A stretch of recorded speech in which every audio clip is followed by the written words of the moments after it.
El perro es el mejor amigo del hombre. Y esto no es una cosa reciente. La presencia del perro en el Perú data desde muy antiguo, de tiempos prehispánicos, por supuesto, donde el perro no solamente era una mascota, sino también un guía en nuestro tránsito hacia el otro mundo. Hoy vamos a hablar del perro. Por supuesto, también hablaremos de nuestra raza oriunda, el perro sin pelo, el perro calato, como se le conoce también. Estoy en la Huaca Puyana, donde vive Munay, este hermoso ejemplar. Yo soy Norma Martínez y esto sucedió en el Perú.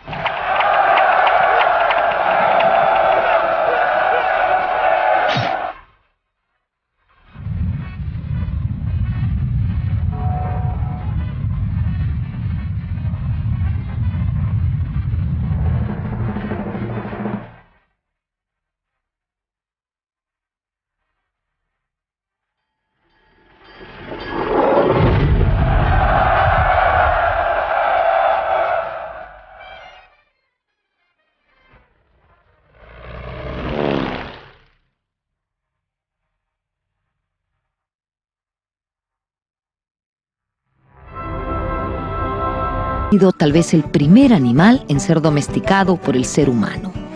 Existe evidencia de esta práctica desde hace más de 30.000 años. Algunos científicos afirman que todos los perros, domesticados o salvajes, tienen un antepasado común en el pequeño lobo del sudeste asiático. Pese a la gran diversidad de razas, formas y tamaños, todos los perros domésticos son miembros de la misma especie, Canis familiaris. Aunque su forma de vida sea doméstica, algunas costumbres de los canes están emparentadas con las de los lobos, zorros y chacales.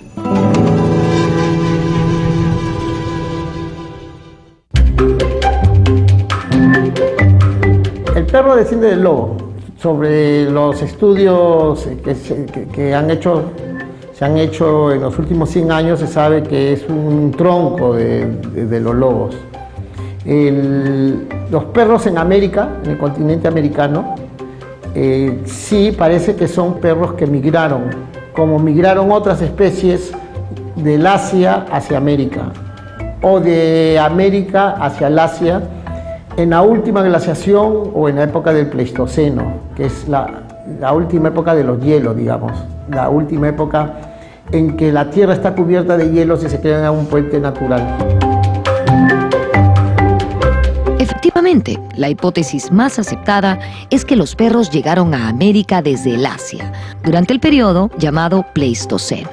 Los canes habrían acompañado a los hombres y mujeres que cruzaron el puente de hielo, formado en el estrecho de Bering ante el retroceso de las aguas.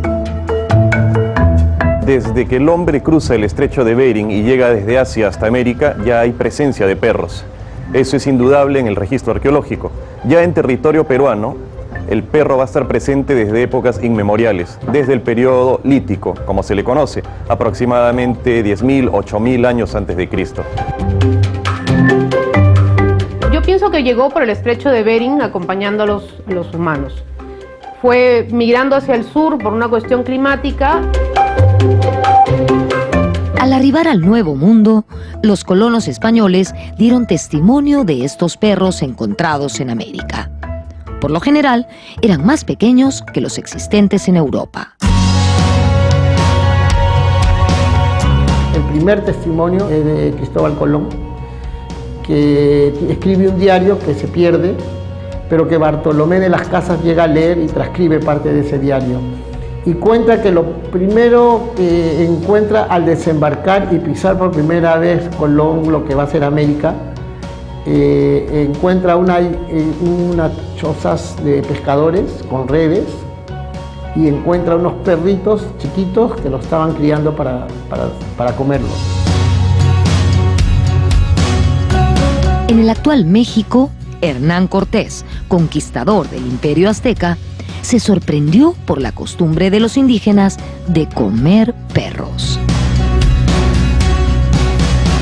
Es una carta de Hernán Cortés de que se sorprende encontrar la crianza de perros que se castraban para ser comidos. Igual sucede en el sur de Estados Unidos, cuando hace su expedición Hernando de Soto, él encuentra también muchos pueblos del sur de Estados Unidos que eran comedores de perros. Por otra parte, en el territorio que hoy es el Perú, se fueron desarrollando varias razas de cánidos. En el Perú habían diferentes tipos de perro, muchos de ellos eran perros para compañía, otros eran para pastoreo. En los huacos moche vemos un perro con pelo moteado, por ejemplo, que es de patas cortas y cuerpo un poco largo, un perro bastante chico, que era el que se usaba para la cacería ritual del venado, por ejemplo, ¿no? Judith, en el viajero suizo, también menciona que él inclusive que llega a ver algunos de los entierros que Reiser y Sturber encuentran en la necrópolis de Ancón. Él los asemeja, que son unos perros lanudos, le llama perros de agua, por la cantidad de pelo que tenían. Él los ve también en la sierra del Perú, esa raza, que es una raza de sabueso, es una raza de pastora en la zona de Puno, de Cusco, de Puno especialmente, y es una raza guardiana también, pero es un perro con pelo, es un perro grande además.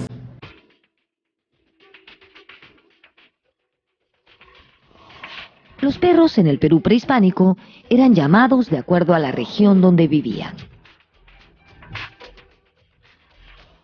Habían nombres de acuerdo a la zona. Entonces unos les decían alcos en las zonas quechua, que significa perro, y en las zonas de los tallanes y de los mochicas se les decía viringo. Una de esas razas sería la formada por los llamados perros calatos o perros peruanos.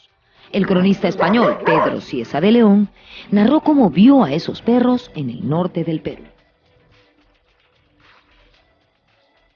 El príncipe de los cronistas viene a pie con la gasca a pelear contra Gonzalo Pizarro y encuentra en el norte, se encuentra por primera vez con perros sin pelo.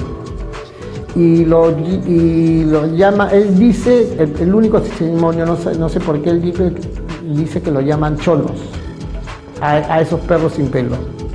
Más adelante ya van a haber otros cronistas o otros viajeros que van a comenzar a contar que los perros sin pelo principalmente estaban en la costa, en la costa desértica del Perú. Pero la pregunta que todos se hacen es, ¿de dónde se originó la peculiar característica física de los perros sin pelo? El perro sin pelo surge por una mutación de un gen, el gen FOXY3. Y esa mutación solo se da una vez en la especie canina. Entonces lo más probable es que esa mutación se haya dado en el África y entonces haya venido con el perro desde África. Cuando las condiciones climáticas son favorables, el gen prolifera. Cuando son desfavorables, por el mismo frío, los que nacen sin pelo mueren. Entonces una forma de que se haya conservado es justamente por haberse desarrollado en la parte norte del Perú. Otra pregunta recurrente es, ¿por qué el perro sin pelo también fue conocido popularmente como perro chino? Cuando llevan el perro sin pelo a los reyes de España, no sabían exactamente qué era lo que estaban trayendo, ni siquiera tenían claro que era América, de donde había venido. Entonces eran los perros que venían de las Indias, ¿no? Entonces es muy posible que de ahí se haya denominado lo del perro que venía de la China, porque ellos pensaban todavía que estaban trayendo cosas de la China y no sabían que estaban en América.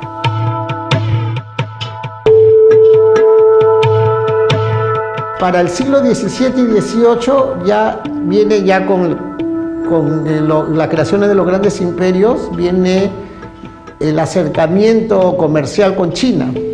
Entonces todo lo que venía extraño hacia Europa se decía que era de origen chino, todo lo extraño. Entonces le cambian el nombre de turco por perro chino a los perros sin pelos que ya se estaban criando en Europa.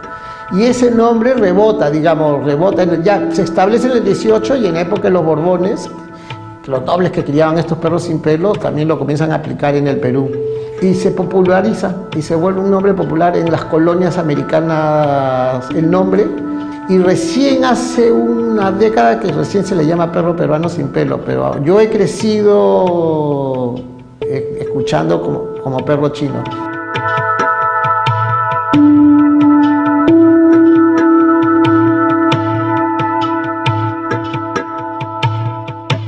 Hoy estamos hablando del perro en el Perú.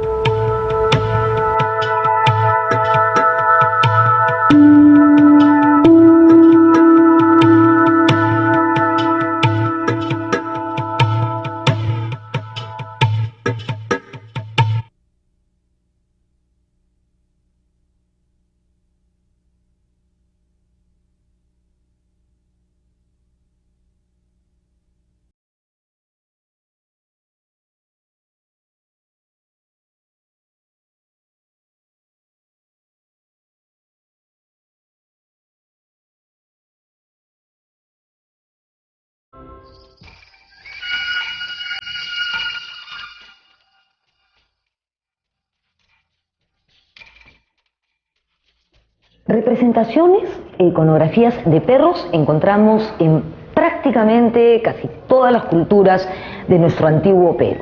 En algunas tan antiguas, por ejemplo como Chavín, Moche, Vicus, Huari, y en otras más recientes como Chancay, Chimú e incluso en la cultura inca. Estos huacos escultóricos tenían diferentes usos. Por ejemplo, podían ser vasijas, pitos, trompetas, y además representaban a los perros en situaciones absolutamente cotidianas. Podemos encontrar una perra dando a luz o amamantando a sus cachorros. Además, en la cultura moche se ha encontrado una pieza que representa a un perro peruano en una escena de caza de venado.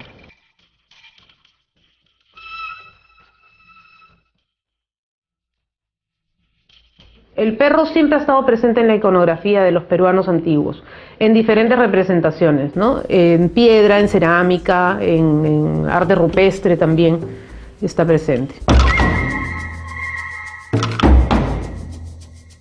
La propia María Reich decía que el perro sin pelo estaba representado en una de las líneas de Nazca.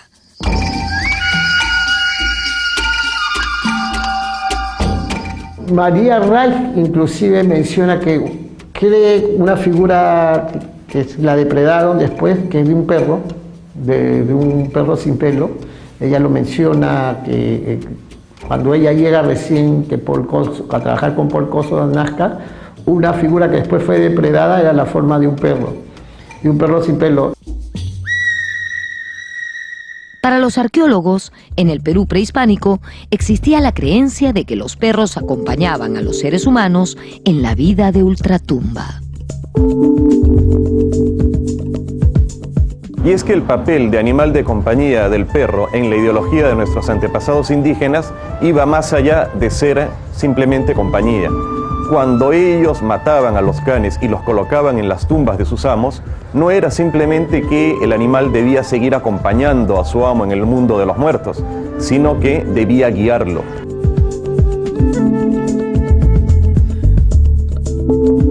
Existen entierros de cánidos en diversas regiones del país, como Ancón, Pachacamac y Chiribaya en Moquegua.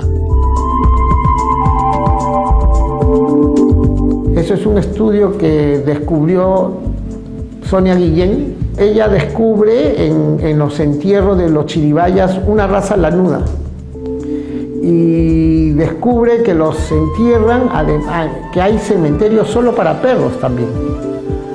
O sea, tenían tanta importancia que se adelantan a lo que va a ser ahora en el siglo XXI. En Estados Unidos hay cementerios solo para perros.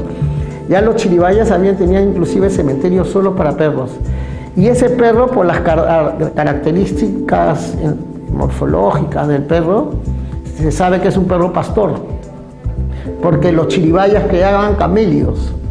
Los camélidos no solamente se criaban en las alturas, sino también en la costa, pero que eran grandes rebaños y lo que encuentran son las momias enterradas, que deben haber sido pastores, con patas y cabezas de ese tipo de llama y con el perro enterrado. Muchos de esos entierros se encuentra Sonia Guillén en la cultura chiribaya. Y también encuentra solo perros enterrados. O sea, como si los propietarios los hubieran enterrado por agradecerles los servicios que les habían dado durante toda una vida.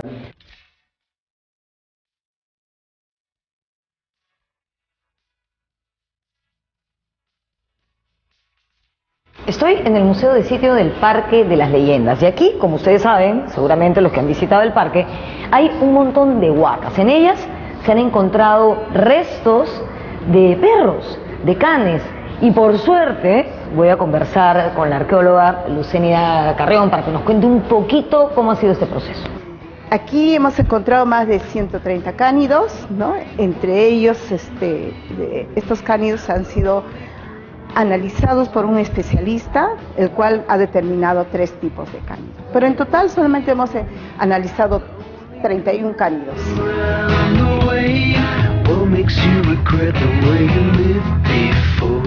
Pero estos cánidos son con pelo, no es perro calato, no es el perro sin pelo. Claro, no es el perro peruano, lo que llamamos perro peruano. No, es un perro peruano, pero con pelo, ¿no? Y son de color marrón, otros son un marrón oscuro, pero un marrón amarillento en algunos casos. Eso es lo que se ha determinado, ¿no? Entonces, lo interesante también que en algunos casos ha estado enterrado asociado a entierros humanos, ¿no? Entonces, estos entierros humanos, según los análisis de otro especialista en la antropóloga física, determinaron de que son jóvenes que han fallecido o han muerto a raíz de golpes en la cabeza, en los brazos. Una guerra, probablemente. Probablemente ha sido resultado de alguna de estos eventos bélicos. En razón a ello, nosotros proponemos, ¿no? Una de las propuestas, porque hay varias propuestas, me imagino, porque estamos analizando, que podría haber sido como ofrenda, como algo que a este personaje, pues a estas personas le entierran, ¿no? Asociado como sacrificio, como una ofrenda, ¿no?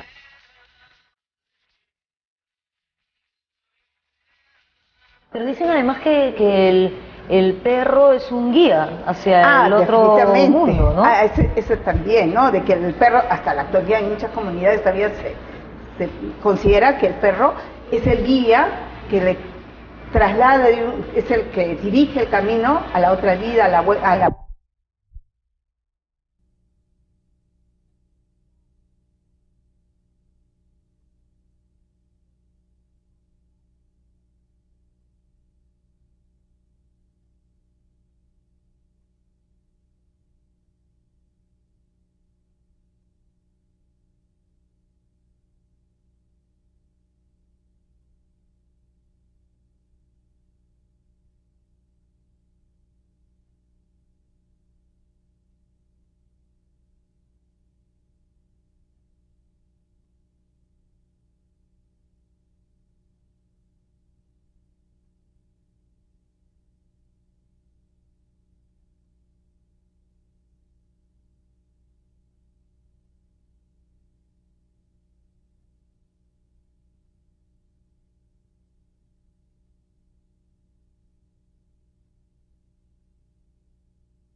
nueva vida que va a tener el difunto, ¿no? Y por eso creo que también se encuentra en otros entierros importantes que ha habido, ¿no? Como el caso de Zipán, por ejemplo, por ejemplo, ¿no? Y así. también se está encontrando en Pachacama, también asociado a estos entierros, ¿no? Entonces, pero en este caso del parque, básicamente volviendo, yo creo que nos falta todavía analizar, porque además el lugar donde se ha encontrado la arquitectura corresponde a lo que es la cultura Lima, que llamamos base de adobitos hechos a mano, pero que fue sellado, enterrado.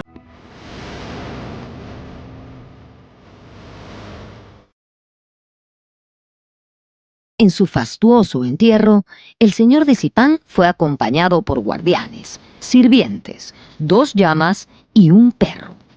Además, se encontraron piezas de cerámica que, según Walter Alba, serían representaciones del perro sin pelo.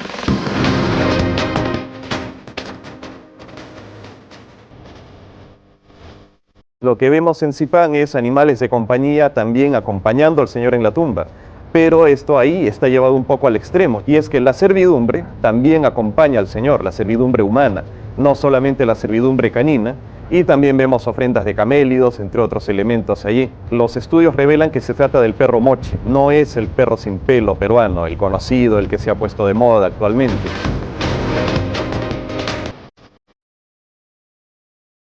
En el Perú, igual que en Centroamérica, hubo etnias que comían carne de perro. En los Andes centrales, lo que es el Perú actual, no se comía perro, excepto los huancas, que se comía con fines ceremoniales, no por alimentarse como sucedía en Mesoamérica o en el sur de los Estados Unidos, se comía con fines ceremoniales. Los otros pueblos ni con fines ceremoniales porque abundaban los camélidos.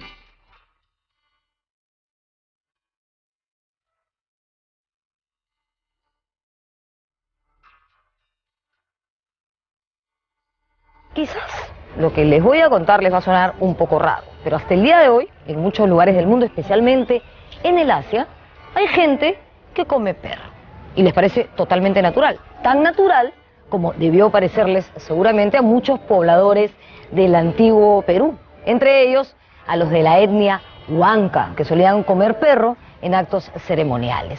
Esta costumbre fue recordada o consignada por varios cronistas, entre ellos el mismísimo Inca Garcilaso de la Vega. Según Garcilaso, los huancas no solamente comían perros, sino que hacían instrumentos musicales con las cabezas de los perros, adoraban a los perros. Habían templos dedicados exclusivamente hacia los perros, a una raza de perros que no es la raza de perros sin pelo, es una raza lanuda que desapareció, y hay muchos cerámicos huanca donde se puede apreciar esa raza. Y un poco que los incas, como despectivamente, les decían come perros porque ellos no tenían la costumbre de comer perros. Durante el Tahuantinsuyo, las actividades de los perros no cambiaron. Se dedicaron a la caza, el pastoreo y también fueron mascotas. La conquista española fue un hecho traumático para la población nativa. Y como todos sabemos, la invasión del territorio americano estuvo acompañada de grandes dosis de violencia. Los conquistadores españoles tenían armas de fuego, tenían caballos y también tenían perros que los ayudaron a doblegar a los indígenas.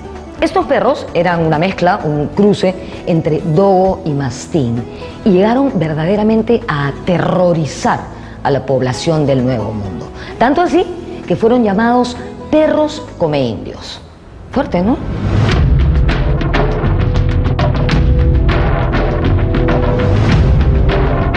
Los españoles traen perros de guerra, son los primeros perros, que son mastines, lebreles, son perros para pelear, que se usaba ya en la Edad Media, se usaba como un arma de guerra. Por ejemplo, a la hora de repartir el botín, si tú eras un hombre de a pie, recibías un porcentaje determinado. Si eras de a pie y tenías perro, tu porcentaje más la mitad de ese porcentaje de a pie. Y si eras hombre de caballería y tenías perro, recibías el doble de lo que recibía un hombre a pie y el triple lo que recibía un hombre a pie y con perro, porque algunas veces tenías perro y caballo. Pero los perros se utilizaron en la conquista y principalmente en la zona de Centroamérica, las islas del Caribe, zonas que son boscosas. Pero en el Perú no se utilizaron porque son zonas desérticas, por ejemplo, las zonas de la sierra, ¿no? En cambio, en los bosques soltabas a los perros para que persigan a los indígenas, para que cacen indígenas, como sabuesos, digamos, y de ahí para que los ataquen. Estos perros, traídos por los conquistadores, fueron desplazando a los perros oriundos del Perú porque los superaban en agresividad, en fuerza y en tamaño. Algunos cronistas dicen además que los españoles organizaban unos eventos que consistían en poner a pelear a un perro de ellos contra una manada de perros peruanos. Estos, desplazados por estas razas traídas de Europa, quedaron en el olvido, dejaron de ser mascotas y durante siglos vivieron sufriendo la indiferencia y el desprecio de los habitantes de nuestro país.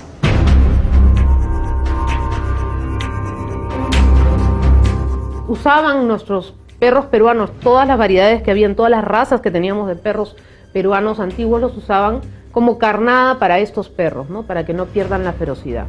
Entonces eso también mermó bastante la población de perros en el Perú, ¿no? Estos eran perros pequeños, perros dóciles, mascotas, y se encuentran con un mastín gigantesco de 90 kilos, entonces obviamente no podían con ello.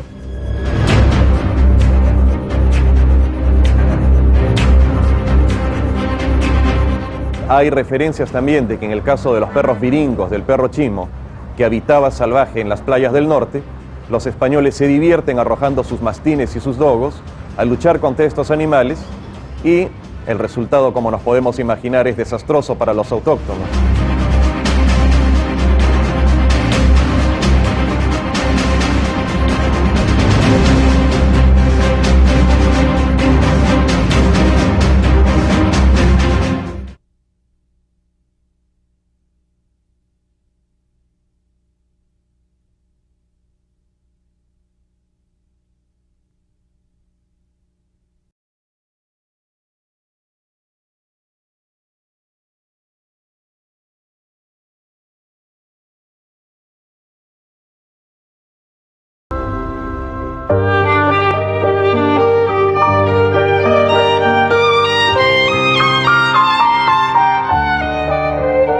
Como sabemos, los españoles eliminaron toda manifestación religiosa indígena por considerarla pagana. Ese fue el trabajo de los extirpadores de idolatrías. Diversos cultos y ceremonias prehispánicas donde participaban los perros nativos fueron reprimidos. Se da preferencia a los perros traídos de Europa, obviamente. Y además, como estaban mezclados medios con un culto religioso y tenían ese don para los indígenas de ser curativos, también no son bien vistos por la iglesia. Entonces eran perseguidos por todos lados. No era simplemente que el animal debía seguir acompañando a su amo en el mundo de los muertos, sino que debía guiarlo.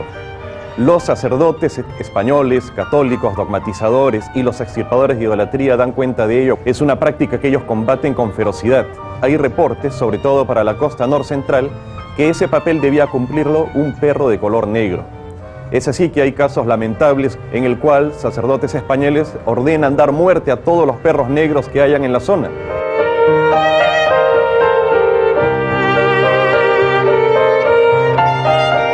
Existen narraciones de la época de los incas donde aparecía Arosh, el padre de los perros. Estos relatos fueron recopilados por el antropólogo Richard Smith en la etnia Yanesha, en la selva central. Es una historia fantástica donde el personaje canino salva a la humanidad y protege a la agricultura. En tiempos muy antiguos, la luna y el sol brillaban por igual. La luna, al brillar demasiado en la noche, ocasionaba que no pudiera haber agricultura, pues quemaba las plantas. Y en ese sentido, para salvar la situación, surge Arosh, el padre de los perros. Viene corriendo, sube la cordillera, la baja, llega a la costa, llega hasta lo que ahora sería el Callao y posándose sobre lo que ahora llamamos Isla San Lorenzo, salta hasta la luna, la abraza y se queda allí. Le quita su brillo y vuelve a caer. Y al caer al mar se va a convertir en una isla que ahora conocemos como El Frontón.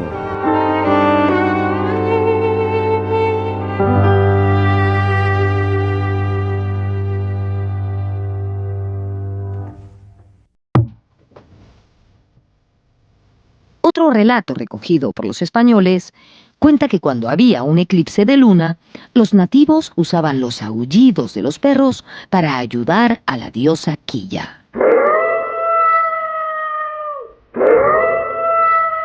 Se sacaba a los perros a la calle y se les golpeaba para que aúllen, porque supuestamente de esta manera la luna, al recibir la energía de ellos, haría que el monstruo que se la estaba devorando se fuera y pudiera volver a brillar en todo su esplendor y alumbrar a la noche.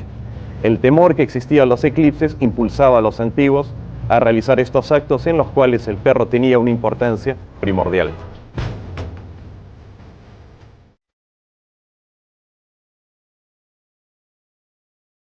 ¿Cómo fue que los perros nativos, y en especial los perros sin pelo, lograron sobrevivir en medio de las persecuciones de los colonizadores españoles?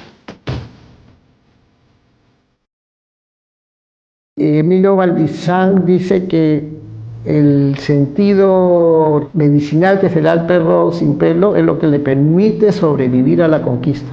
El perro sin pelo tiene 4 grados más de calor que los hombres. Esa calentura para poder sobrevivir. Entonces se utilizaba para personas con reuma, por ejemplo. Como las bolsas de agua caliente ahora, también si pensaba que tenía la calentura del perro, te lo echabas cuando estabas enfermo y te curaba las enfermedades del estómago.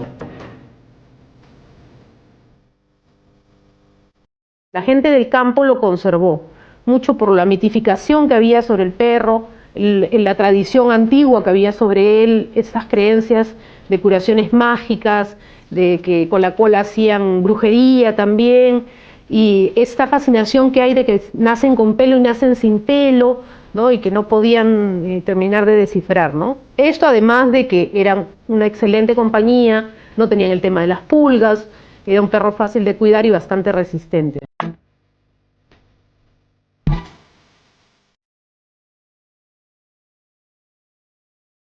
En su célebre obra Nueva Crónica y Buen Gobierno, el cronista indígena Felipe Guamán Poma de Ayala ya habla de los canes como parte de la fauna doméstica del Perú antiguo, ¿no? En donde se usaban como animales de compañía, pero también como animales de caza.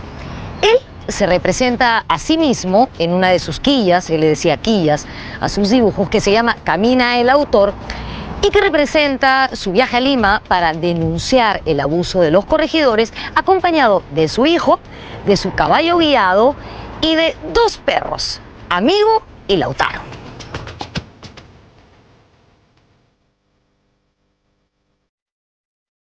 Si de ilustraciones se trata, podemos referirnos a una acuarela realizada por el mulato Pancho Fierro en 1850.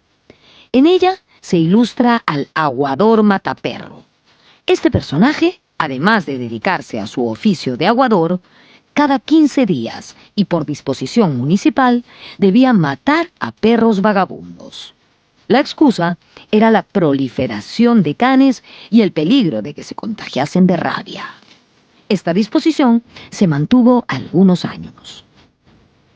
Con el paso de los años y la llegada de la República, los perros oriundos del Perú convivieron con los extranjeros.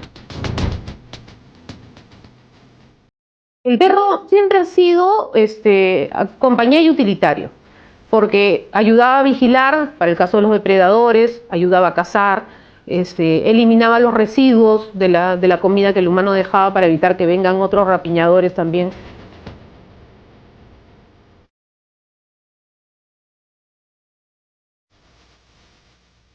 La presencia de los perros es más o menos frecuente en la literatura peruana.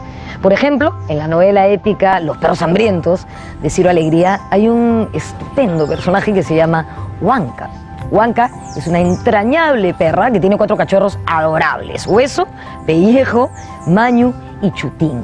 Ella, Huanca, acompaña en los padecimientos que sufren a causa de una tremenda sequía a la familia de su amo, Simón Robles, y al pueblo entero. Hay otra novela de Óscar Colchado que se llama Rosa Cuchillo, y donde encontramos también un personaje que es un perro muy interesante, se llama Guaira. Guaira quiere decir viento en quechua. Guaira acompaña a la protagonista de la novela, Rosa, en la búsqueda de su hijo Liborio por la tierra de los muertos. Colchado cuenta que se inspiró en una antigua creencia que existe en algunos lugares de la costa, de la sierra y de la selva, que nos cuenta de un mítico perrito conduciendo a su amo hacia el paraíso indio. Fuera del campo de la literatura, en el cine se está terminando de producir una película animada que se llama Bochica, cuyo protagonista es un perro peruano. En el guión y la dirección están 2 estupendos hermanos que se llaman Luigi y Mauricio Esparza. ¡Sentado! No tiene caso. Al menos te dio la patita. Ya sé, con comida sí me va a hacer caso. ¡Ya! Hey. ¡Ahora sí! ¡Bochica! ¡Bochica!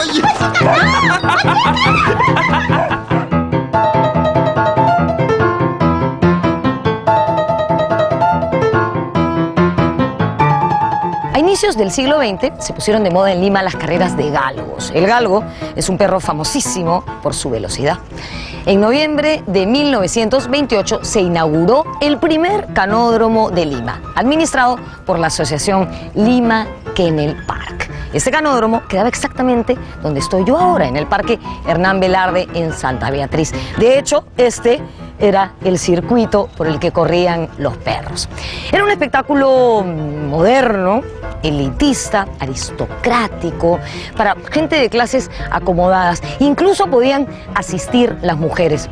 Uno de los personajes más ilustres que era habitual en el canódromo era nada menos que el presidente Augusto B. Leguía, famoso también por su afición a las carreras de caballos. En las carreras de galgos, de hecho, se podía apostar también. Al comienzo corrían perros importados y poco a poco fueron comenzando a correr aquí perros nacidos y criados en el Perú.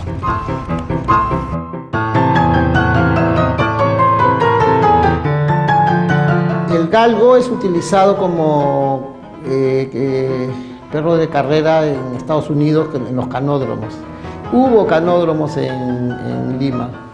El primero es lo que es el Parque Hernán Velarde, que se instaló a raíz de que se abandonó como ciclovía. Y después que se cierra ese de ahí, se abre uno en lo que es el Colegio La Salle.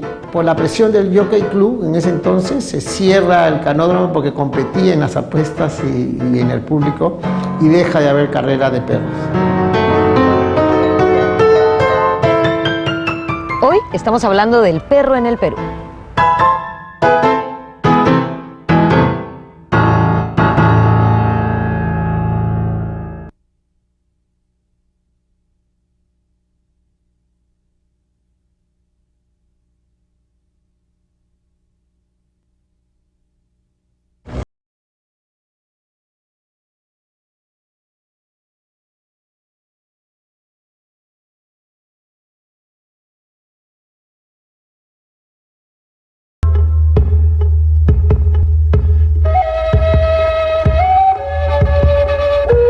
En el siglo XX, el perro sin pelo todavía era visto como un animal extraño en su propia tierra.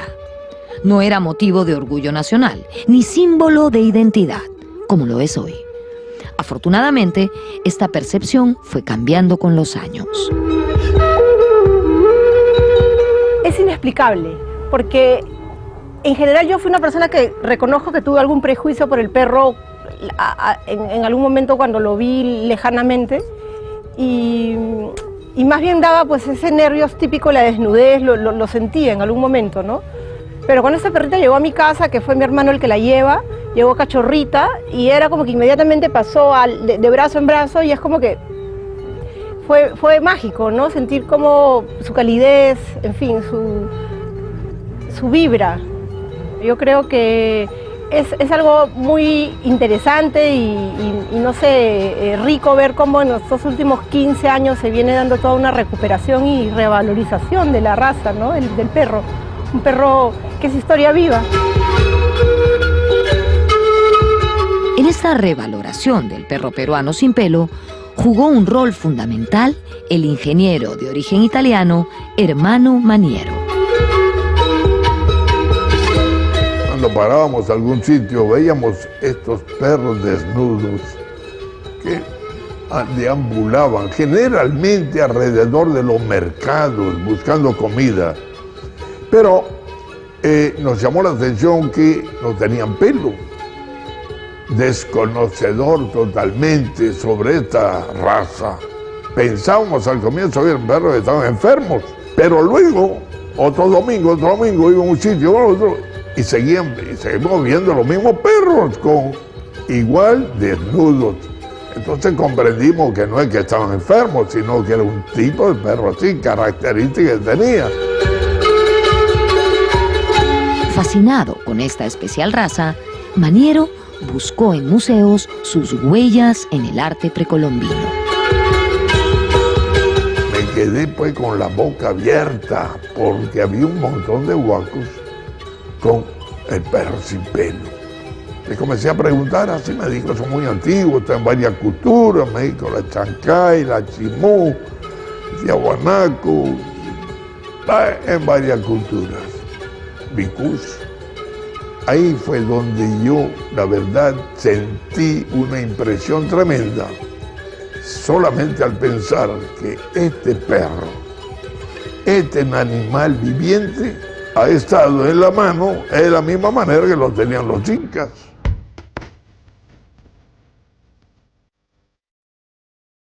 Maniero llegaría a ser presidente del Kennel Club, institución encargada de llevar el registro oficial de los perros de raza. Siguió estudiando al perro sin pelo y se propuso buscar su reconocimiento internacional como raza originaria del Perú. Fue un trabajo arduo. Tuvo que sustentar su propuesta y sobreponerse a los alemanes, quienes en un primer momento registraron a nuestro perro como suyo. Y el 12 de junio de 1985 me presento en Ámsterdam, Holanda, y ahí presenté otra vez las ponencias y el estudio del perro sin pelo en Perú. Entró a votación y obtuvimos 25 votos a favor, 5 abstenciones y 1 en contra, lo cual aprobamos al perro sin pelo del Perú como raza autóctona y propia del Perú, con el número 310, en lo que figura ahora como perro primitivo, el grupo quinto. Un perro antiguo que en el Perú tiene más de 3.000 años con toda garantía. La sustentación de Maniero resultó fundamental. Un completo expediente técnico con soporte arqueológico determinó las características físicas del perro sin pelo. Tener una raza registrada en un país es algo muy grande. Mire, Latinoamérica, ¿cuántas razas tenemos? Comenzamos arriba, México, tenemos el Xoloitzcuintle, que es el perro pelón, también pelado, parecido al nuestro, y el chihuahueño. Tenemos Argentina, ¿y qué tenemos? Al dogo argentino. Uruguay, el cimarrón uruguayo. 4. Brasil tiene el fila brasileño y el terrier brasileño. 6. Y el Perú tiene el perro sin pelo de Perú. Se abría así el camino para la reivindicación histórica de esos animales que habían sufrido siglos de marginación. En el año 2001, el perro sin pelo fue declarado Patrimonio Cultural de la Nación. Si hablemos de perros, también Japón tiene también sus patrimonios que le hicieron los Akita, los Shiba, los perros. Entonces, allá lo llaman monumento nacional, acá es patrimonio de la nación. Las personas comenzaron a tomar más interés y entonces comienza la crianza con un poco más de cuidado, competitiva. Se comienzan a presentar los perros en el extranjero cuando hay estas exposiciones grandes o las mundiales. Se logra tener buenos resultados. Los alemanes ya habían reconocido a nuestro perro sin pelo como perro sin pelo alemán, porque como nadie lo había reclamado, entonces ellos lo reclamaron como suyo.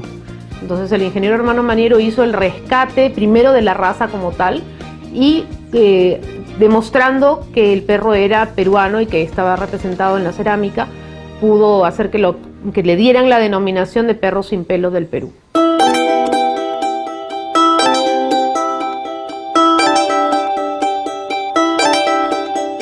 En el año 2001, el entonces Instituto Nacional de Cultura, hoy Ministerio de Cultura, dispuso la instalación de una pareja de perros peruanos en todos los museos de sitio y zonas arqueológicas de nuestro país. En todos aquellos que cubrieran las condiciones necesarias para alojarlos y conservarlos de la mejor manera. Por ese entonces, el perro peruano enfrentaba la amenaza de la extinción. Ese mismo año, en el 2001, fue declarado Patrimonio de la Nación. Sin embargo, por ejemplo, en la Huaca Puyana existieron desde 1992 ya establecidos aquí una pareja de perros peruanos.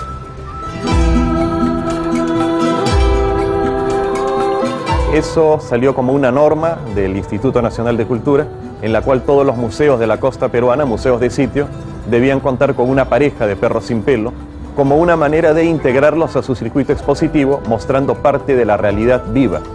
Eso es algo muy interesante y muy apropiado, porque un museo no solamente debe mostrar, por decirlo de alguna manera, la cultura muerta, la cultura del pasado, sino qué es lo que de ese pasado todavía está presente. A partir de este reconocimiento, el perro sin pelo, antes llamado perro calato o perro chino, empezó a ser conocido y reconocido por los propios peruanos como perro peruano. Estos simpáticos animales han sido fuente de inspiración para obras de literatura infantil nacional, como es el caso del cuento Chimoc, el perro calato, de las hermanas Claudia y Andrea Paz, y la novela Chango, mi perro peruano, de Gladys Flores.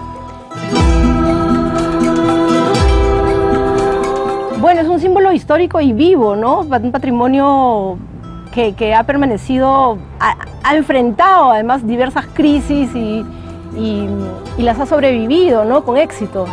Entonces ahora yo creo que ya sí dejó la moda, dejó de ser una presencia de moda para pasar a ya instalarse en nuestros hogares. Y es el papel relegado que va a tener desde esa época el perro sin pelo, lo que en unos años atrás se ha logrado revertir, convirtiéndose ahora pues en un animal representativo del Perú y de lujo. Otra vez, desde 1532, estos animalitos tienen el lugar que merecían. En los últimos años, ya ha habido en los años 60 también un movimiento de revaloración de perros sin pelo, ¿no? En donde ha estado el doctor Pedro Valls, el doctor Arturo Jiménez Borja, en esa época. De ahí ha habido un pequeño vacío hasta llegar a la actualidad, ¿no? Desde que hace unos 15 años que estamos manejando esto de la Asociación Amigos de los Perros Sin Pelo, que la busca revalorar no solamente como mascota, como compañía nuestra, sino también como un símbolo de identidad del Perú y como patrimonio cultural. Nosotros recuperamos a los perros que están en estado de abandono, los calatos, los traemos o les buscamos un hogar temporal donde los puedan tener mientras se recuperan muchas veces de la delgadez, de los accidentes, del abandono en general, ¿no? Porque están con la piel cuarteada por la intemperie. Una vez que están recuperados, los esterilizamos y los damos en adopción a quienes quieran. El perro ha acompañado al ser humano desde tiempos remotos. Ha servido como mascota, como guía después de la muerte y hasta como arma de guerra. Hoy, los perros cuidan rebaños, ayudan a los cazadores, resguardan viviendas y realizan tareas policiales y de rescate.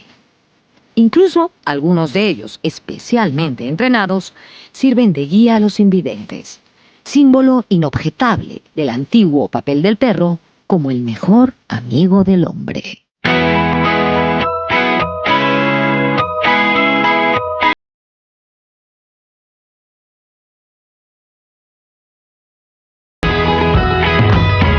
Todos los que tienen o han tenido perros conocen la inmensa alegría que es llegar a la casa después de un larguísimo día de trabajo, abrir la puerta y que este animal venga moviendo la cola y ladrando a lanzarse encima de nosotros para regalarnos su amor incondicional. Ese es un vínculo que realmente no tiene precio. Cuidemos a nuestras mascotas, cuidemos a los animales y, por supuesto, cuidemos a todos los seres vivos del planeta. Yo sé que eso puede sonar un poco cursi, pero es verdad, si no lo hacemos nosotros, ¿quién lo va a hacer? Nos vemos en la próxima.